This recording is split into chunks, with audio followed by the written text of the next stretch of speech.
as you're happy, you're always gonna grin. You get out what you put in. You get out what you put in. Never gonna lose, never gonna win. Long as you're happy, you're always gonna grin. You get out what you put in. You get out what you put in. You get out what you put in. And here we are again this week. Now, my guest this week, okay, was a guest last week, and this is a pre-record, so I do apologize for it being a pre-record, but he's in the wings getting ready for his big entrance. So hopefully, when we put the screen on him, we're going to see him doing something a little bit special. Where is Steve Wright today? Actually, you caught me polishing my weapon. I've been expecting you. Of course you have. No one's ever said that. Steve Wright, welcome back. How are you? Very well, very well. Or do I call you? Oh, sorry, what is your name? Bond James, but you can call me Daniel. I can call you Daniel Craig. That is absolutely incredible. So for anybody that didn't see last week, all right, who are you? What do you do? So I'm actually Steve Wright. I'm a commercial photographer. Been doing it for the last 38 years. But when I was 40, 2007, the new Bond film came out. Quite, coincidental. Now we're talking about who is going to be the new Bond. But back then, the new Bond was actually Daniel Craig. Nobody had heard of him apart from Layer Cake. And it just so happened that people thought I looked a little bit like him. So I sent some pictures off to a lookalike agency. I wasn't in this tux. I was in one from Burton's. It was a clip-on bow tie. This is hand tie, by the way. And yeah, I got, within a month, I was in Monaco at this five-star hotel.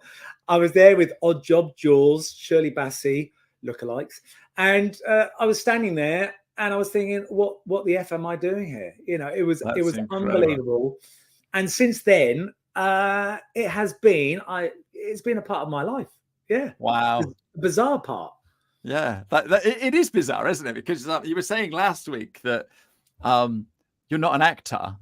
You're just a normal person. It's a joke.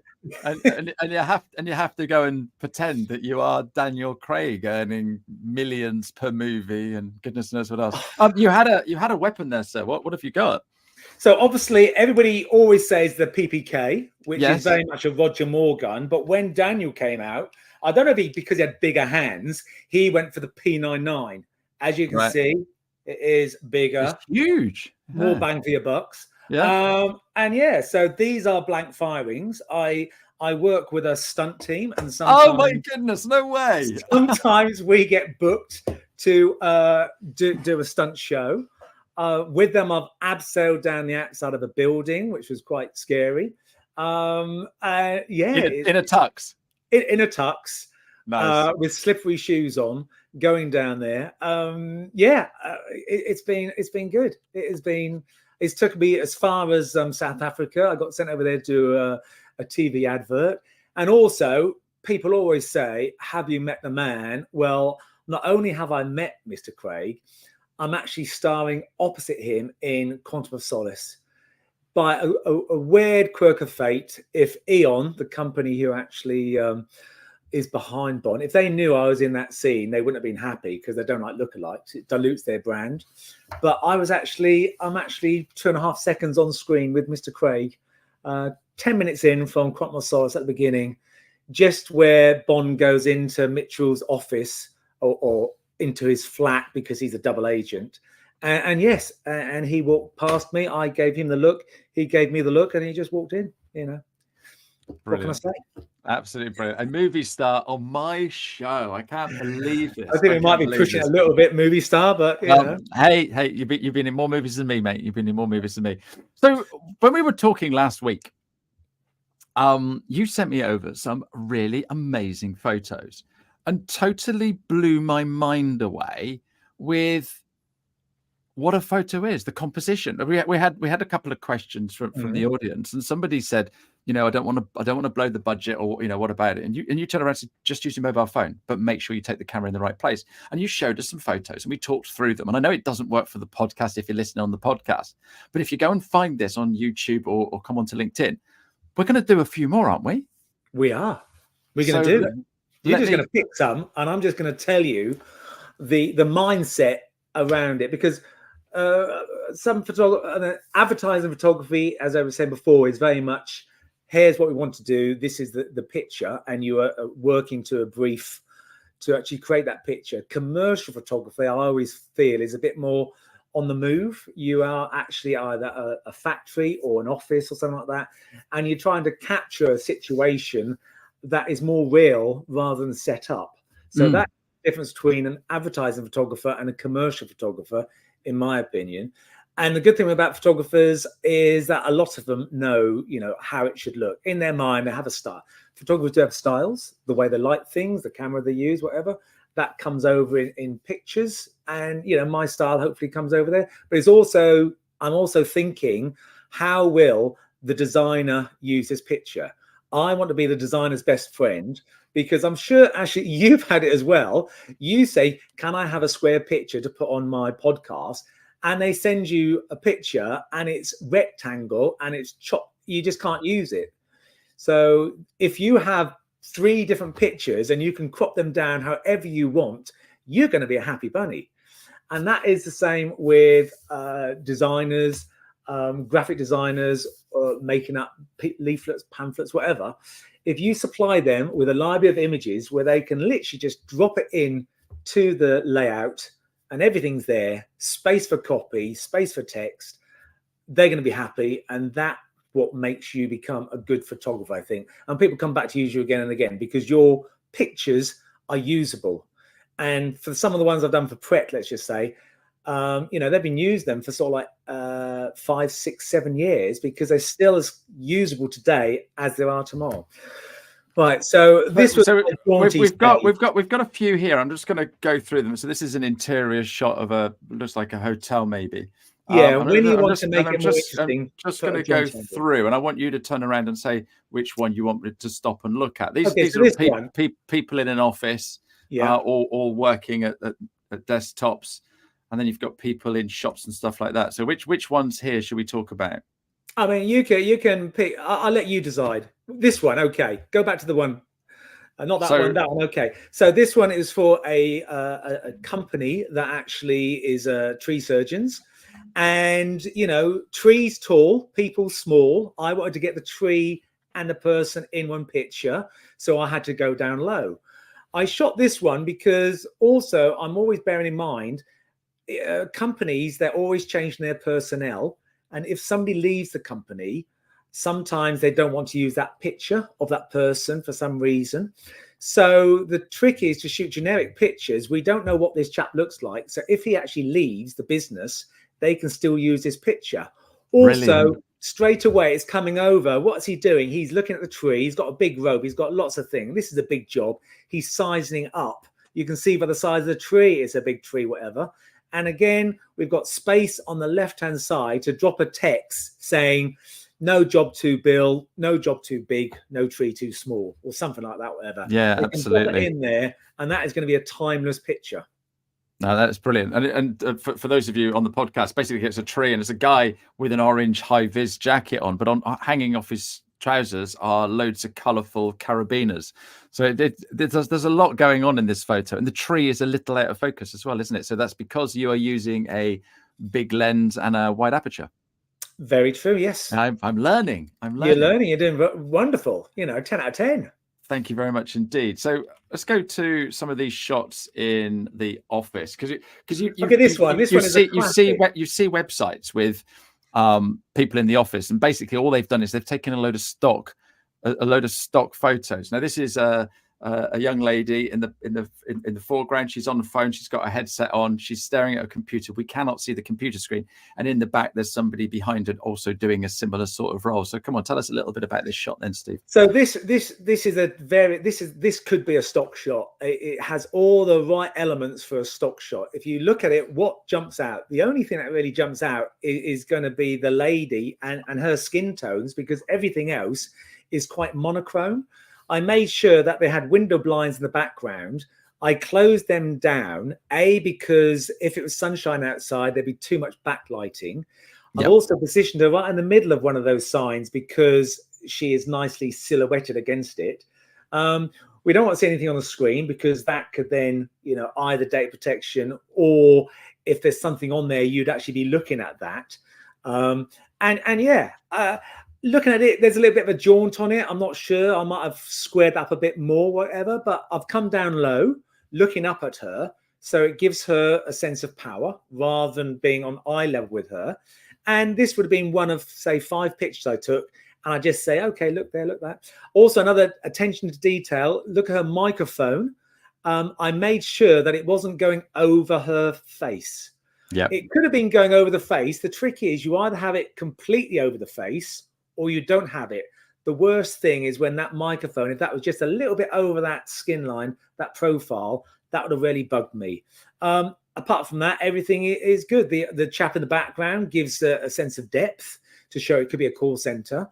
And that picture could be used for anything from customer service to friendly face on the end of the phone line to, you know, this is excellent. Yeah. So that was one I'm very pleased with. No, it's great. And it's the thing is, but now you're starting to describe these photos, I'm seeing totally different things. And I'm thinking of the next time I take a photo. So some of the things that I should be thinking about when I'm taking a photo, you talked about lighting there. Where's the best place for light then, Steve? So I photograph a lot in offices, and offices are never great because they either have strip lights or these down lights. The worst thing you want to be is in a down light. I don't know if I can see it here. I haven't got one here. But a down light is, it comes straight down on your head. It hits your nose. So your nose is now bright. Your eyes are dark and shadows. So I always try and find a location which is actually in the shadow. So it's in where there's not any bright light and it looks good on the face. That is the key thing. And if it's in the shadows and they are slightly underexposed, what I then do is I overexpose the picture to get them looking right. And that means the background is going to be a stop overexposed. So the background is quite light. Also, I try to, when I'm photographing people, think about the background. If I can get a window in there, I always have the window behind them, not in front of them. Because if you photograph them looking at a window, the background is going to go dark. They're going to be glowing. Doesn't look good. Flip it around the other way. You can overexpose because they're now in shadow.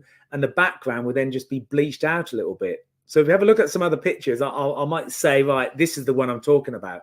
So if you can get a light behind, it actually lightens up that background, which is key, because you don't want it to be a very dark, dead, dull background. You want to have a bit of life. Okay, let's add that. Let's add this then. So okay, there we go. I mean, you know, the background there is quite. Now this is a very now what I've done with this one, again, I've used, what lens did I use for this, Ashley? Was it a long lens or a short lens? That's going to be a long one, because so what we've got here is, I'm guessing that you've taken the photo from where that other lady was sat, and opposite her is somebody else on the other side of the computer screen. She's actually stood up. I can see what's going on the computer screen, but it's all blurred out. There is no way I can read that. I can see that they're doing some stuff on their computer. I see they're working, and it seems like she's the manager of the office, and she's taking a call or something. And it looks like a pillar or something is out of focus on the left-hand side of the photo, which is where we can put all our text. We can put the text, but also I do shoot a lot either past somebody. I do shoot a lot with something in the foreground which is blurred, and that helps to give a sense of it's a little bit more reportage. It feels like you are just sort of like having a little peek shot of what's going on there, and you're actually in the picture looking behind it rather than a nice clear frame. So that's one thing. Also, with this picture compared to the last one we looked at, the last one looked quite nice, peaceful, calm. She looked in control. This picture, though, because we've got like 4 different screens in there, automatically you're thinking, wow, this is quite busy. She is in charge of some. The headset now, if you look, the headset is right over her face. Again, I positioned it so it's sitting nicely, not over her teeth, it's sitting in there nicely. And you feel that, yeah, as you said, she could be a manager. She's hustling, bustling. It feels like a busy business, because businesses, sometimes they want to say, yes, we're very, organized and whatever. But sometimes you say, business want to say, yeah, when it goes down, we get stuck in and we'll do the business. So this one's got a lot more energy in this photo than the other one has. And that is, so the company, this was the same for the other company. This is giving them breadth of pictures for them to use in different situations, rather than all being nice, calm pictures or all being very lively pictures. The trick is to give them some of each so they can choose what feeling they want to push in their social media posts and their adverts or whatever. But again, she is sitting quite cleanly on the background, so she is the first thing you look at. The other thing with a photography is always, when you look at a picture, your eye should be drawn exactly to what the photographer wants you to look at. If there was a sticker on the back of that screen, which they do have, pack testing is a lot of the problems. If they had a sticker on there, your eye would have probably gone to that sticker. Say, what's that sticker there? Whatever. Yeah. So you want to make sure it goes straight to what you want them to look at, and then the rest just blends away. That's why backgrounds and foregrounds are very important when you're taking a picture, to make sure there's nothing in there that distracts from the main object of that picture. So, as you know, I do a little bit on LinkedIn. What sort of photos would work best for me on LinkedIn? And how would I take them? How would you take them? I think we've gone past the selfie stage. It seemed like a year ago, everything was selfies, whatever, and on there. When you take a selfie, it very much feels like it's connected to you because you are taking the picture. And the angle is always sort of slightly up, 2 foot away. And it gives there's a uniformity. You put 20 selfies together, you've got that same sort of like feel. So again, makes people feel comfortable. And that's probably one of the reasons why they do actually work so well on LinkedIn, is because people can identify with them. As for what works well for you, I think, I suppose it's really working out what you're trying to get over there. Are you trying to show that you are a trainer? So then you probably have a picture taken when you're at a training session. Are you just, IT skills? You could have a computer in there. It's trying to pick up what you want to be known for and have something in the background that, helps that. One thing I'd say, if you're going to be doing it on your cameras, especially with the iPhone now, they have a portrait mode, which simulates that out of focus background. Because one of the things is when you shoot with a mobile phone, the foreground and the background are very much in focus at the same time. So you really want to get that sort of longer lens. So what I would suggest is, very hard for you to take pictures yourself. Get somebody else to take the picture. If you have like a ×2 on your phone, put it to the longest setting and get back more. Wide angle lenses are never that flashing on faces. And then also just look at the background. And if you can put it out of focus, try and put it out of focus. If you're then going to use the picture and you're going to drop a logo on it or a little call to action, don't position yourself right in the middle. Stick yourself on the left or stick yourself on the right. The good thing with mobile phones is you can take 15 different pictures, and each one you can move left, right, up, down, whatever, just to get a different feel. But the other thing is balance. A picture has got to be balanced. Okay, so now looking at your picture on your TV screen now, I am seeing the roof. Okay, the roof of your unit coming into there. So automatically that said you are sitting in a small space. I've actually cropped mine so I don't see it. If I do it like that, okay, I can see them in a room now. But straight away, I'm picking up from that roof that you're in a small building. Okay. So if you took it down and you went down a little bit, suddenly you're now, okay, I could be in a cavern building, I could be, so that's a little thing. Also, your guitars in the background are very strong, which is good or not. You're going to that. The one on the outside is lovely. The one next to it is going over your shoulder. So I do a lot of podcasts and videos in my kitchen, and there's a big picture behind me. Every time I do a video, I take the picture down to make sure the space around my head is clean. So if you took the guitar, the second one, off from that, you're then sitting quite nicely in there, and it's not competing with it. So it should just give you a little bit of a kick. Now, the other thing that really got on my tits would be that you've moved your head over that bracket, haven't you? Yeah. That bracket would have just wound me up. So it's things like that, really. It's looking at the foreground and the background and balance. It's all the balance for it. And this is what you said last week about taking photos, is because, we'll take a photo, but in the background, there's a sign or something. Mm-hmm. Or I took a photo the other week at an event, and they had these amazing lights. But where the guy was, I just said, "Oh, move back." And I went, "Hang on a minute, looks like you've got a halo." And so we turned around and moved them somewhere else. And that's the thing, isn't it?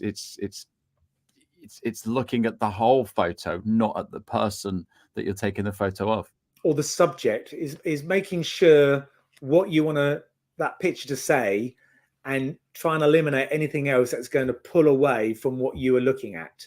And just with me demonstrating with that view on there, your mind, even though you're not thinking of it, straight away you're thinking, "Oh, look at that! Oh, look at his hair! Oh, look at this!" If you can actually eliminate all those points, so they're just looking at exactly what you want, then that helps you make a better composition of a picture. No, absolutely superb. So, one of the things I've got loads of photography friends, and I've got loads of business friends as well, and a lot of people don't like having their photos taken. Now, all of the photos we've seen so far from you, are these real people or are they models? Not saying that models are not real, but you know what I mean. These are all real people. I would say hardly ever. I used to, but now the way the photography's gone, used to, if you did a holiday camp or a theme park, you would hire a family, which is good because you can literally just herd them like sheep, sit on this ride, eat that food, whatever. But the pictures, after you've seen 3 of the same family, you think, well, that's not real. So I think now people are looking for more realism in their photography and in their pictures, and that comes with using real people. So all the people I use, none of them are models. 2/3 of them hate having their picture taken, but then that's because they probably had a good picture taken. And also the other thing is we always hold ourselves up to this, what we should look like. Yeah. And nobody looks like that. And if you do look like that, God for help you. I mean, you should embrace who you are, whatever who you are. And if that's easy for you to say when you're sat there looking like Daniel Craig. A smile will make any picture 100 times better. Okay, that is one thing. So what I do with all my pictures is I just try and just get people just to enjoy it. And to be fair, there are a few people who would rather be shot probably by this than having their photo taken. But actually, a lot of people do like having their photo taken. And when they see a nice picture, that's quite nice. I quite like that picture of me. Oh, do you now? Yeah. Oh, I'll post for another one. It's all about confidence and just giving confidence. And the thing is, who gives a flying whatever what anybody thinks about it? If you're happy with the photo and happy with yourself, the rest can go whatever. It's all down to you. The trouble is we judge ourselves so much, especially with social media. Oh, we need to like this. We need to like that. We need to have perfect hair. We need no. People can see, it's all in the eyes. If they can see that you are a happy person, a good smile, that is the key thing. There we go. So I'm going to be really brave now, really, really brave, because I celebrated my 3rd birthday, my 3rd business birthday. Congratulations. Thank you very much indeed. And I did a post all about it. And I obviously put a photo up of me with a balloon. So if I find that picture a second, I saw the balloon. It was a bright red one. Yeah. I thought, well, that's not photoshopped in. He actually did get a balloon. Maybe you would be kind enough to actually give us some critique on it. And to see, I can either be Simon Cowell. I want you to be deadly honest, because people are taking photos like this all the time. Right. Okay. And I'm going to give you my instant reaction to it. Yeah. Okay. When I get it up. So there we go. I'm not talking Roger Moore now. There it is. So go on. I want you, because I've been describing your photo, so I'd like you to describe this photo and how could I improve it and what have you. So basically, it's me. Let's put it up there. There we go. Wow. First thing I see straight away is that umbrella stand behind you. What is that doing there? Also, I see the other, is that your barbecue covered up in the bottom right-hand corner? I mean, I'm not sure what that is. You and your brand colors, which is fantastic. I would say, now, you know, he was talking about the microphone over the woman's mouth and how Yep. it really annoyed me. I'm getting a little bit annoyed with the bottom of that 3, how it's over your neckline. Now, if you moved it down, that wouldn't be good, because obviously then the top of the 3 would be over your hair, not good. So I would have moved that 3 slightly over to one side to give you, I want to see your neckline there. I'm liking all of this. I can't see what actually is in the bottom underneath it. Yeah, I would have moved the barbecue out of the way, took down the umbrella stand. The green background really pops well with your yellow and the red. Yeah, so that's what I do. Lovely smile on your face. It's quite nice that you've got the lighting to your side. So you've got a bit of modeling on there. So actually you've got a nice little bit of modeling on your face. You could have probably turned around a bit more to get even a bit more on there. But yeah, good expression. Thank you. Thank you. Any more? So, well, the thing was, when I was taking the photo, I was thinking of cutting it out and putting it on a background. So using post-production, if you like. And this is the other question I've got for you in a second. But I was thinking of maybe just putting it on something and saying it's my 3rd birthday or something. So I wasn't really worried about the background, and I do that an awful lot. And so what? I will definitely think about the background more. But yeah, thank you for that. That is brilliant, and I love how you get cross. I absolutely love that. So we've gone out, we've taken a load of photos, and so it was my daughter's wedding last year, and she waited, I don't know, a while before she got all the photos back, because there's an awful lot of work post-production. So how much effort goes into editing photos at the back end, and what can we do to make that easier, better? What sort of myths can you dispel? So, I mean, for a day's photo shoot, there will be at least half a day in front of the screen shooting it. The other day I did the Norfolk County Youth Orchestra. They were performing in a church in Norwich, and I was photographing them, and I had 800 pictures. I think I got it down like 300. The trouble with one of the problems is that was very much, the lighting wasn't too bad. So the main thing with the editing is, if it was all just on a plain background and it's just a headshot, the lighting was the same. It doesn't take that long. You just go through it. You just look at the facial expressions, good, bad, good, bad. That is quite quickly. If you want to put any sort of like, if you want to actually do any production on the picture, like put the contrast up or do this or that, you can literally batch it across them all if you're using Lightroom. The trouble comes with things like weddings, or when you are not doing a bank of pictures in one space, where you're moving around, doing some in the office, some outside. Lighting changes, and then you have to sort of like, look to actually try and batch them all up. It can become quite tricky actually when you're doing too many things. I suppose the thing is, we all get trigger happy taking pictures. I do, because you think, I need to capture a lot. The thing is actually compose more in the camera and actually take fewer pictures, but make sure the ones you take are good. I always think of Ansel Adams. He literally only, when he did his fantastic landscapes, he only probably took two pictures of that landscape. Wow. Reason is, in his head, he knew exactly how he was going to print it up. He used the zone system to actually expose it. He got the exposure spot on, probably a 5.4 plate camera he had.